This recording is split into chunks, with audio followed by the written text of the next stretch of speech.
We're looking now at an early 19th century folio sheet engraved map of the state of Connecticut.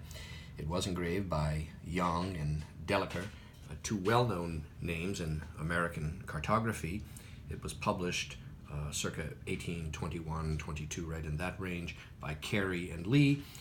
As you can see, the map is surrounded by factual, detailed information about things such as topography, climate, the population, education, manufacturing, government, religion even, key battle dates, list of governors, and historical overview of the history of the state.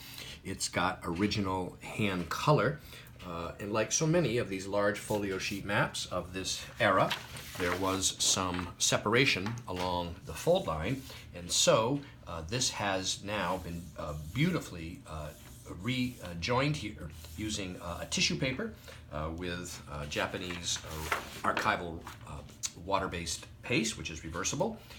And what we've got now is a lovely example of this state map, and it is currently available online from me, Brian DeMambro.